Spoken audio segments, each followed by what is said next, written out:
guys, so welcome back to another video, and in today's video I'm showing you guys how to tie a simplified version of a pheasant tail.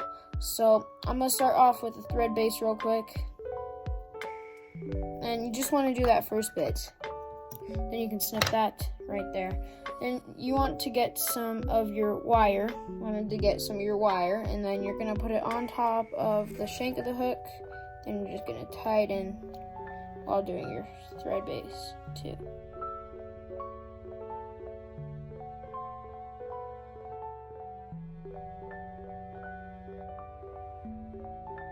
Alrighty, so now that I have it back here, I'm going to be putting on like 6 strands of pheasant tail, which is right here in my hand. I'm going to cut that end part off, and then you guys can see my strands right here.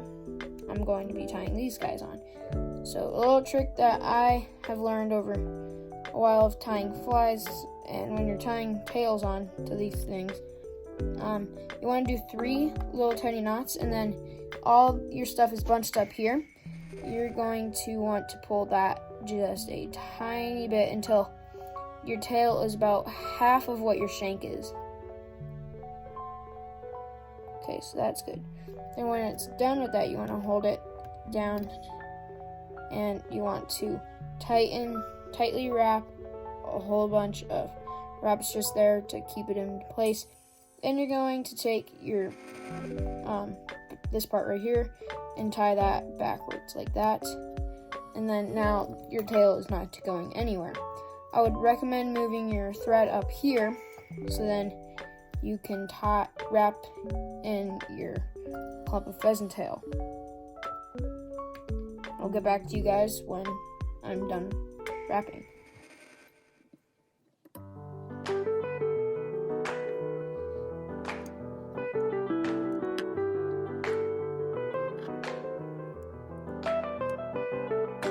Okay, now that is done, I am going to snip that off right there. Snip this part off. Snip that back part off right here. Yeah, alrighty guys, so now that that is done, I have my wire right here, guys. I'm going to wrap that into the pheasant tail just to make sure it holds longer and it makes it a lot stronger. And it also adds a bit of shine to it. Yeah, I've been asked what I use on streams and stuff to catch my fish on flies, and this right here is actually one of the flies I catch all my fish on in the creeks and stuff. So yeah, snip that right there, and that's kind of what your body should look like right now for the fly. I'll move you guys up closer to that. Yeah, it's kind of blurry from there, but that's kind of what it should look like. I now am going to take my peacock curl, which is right here.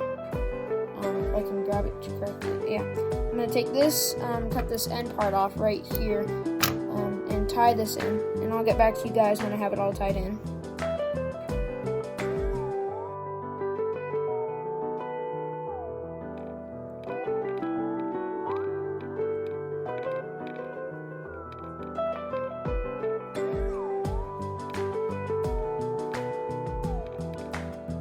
So now that just broke off, that's perfect, right where I wanted it to. I'm going to wrap that over a couple times just to make sure it's sturdy and holds for a while. Okay, so now I am going to just pull that rest of it off, and now you guys can actually whip finish, which is probably the easiest part of this fly. I'm going to do about a 5 wrap whip finish. So yeah, and now you can snip that off. And I put a little bit of head cement on just to make sure it stays still. And make sure your fly lasts longer with putting a bit of head cement on. So yeah, I have some Loon UV knot scents that works just as fine as head cement. I just don't have any head cement at this moment. Yeah, so now I'm going to dry it just a bit, and then I'll show you guys what your finished products will look like. You can do this fly on a size So that's kind of what it should look like, guys. It's got your little tail back there. Yeah. I'll show you guys some of my flies that I've tagged today.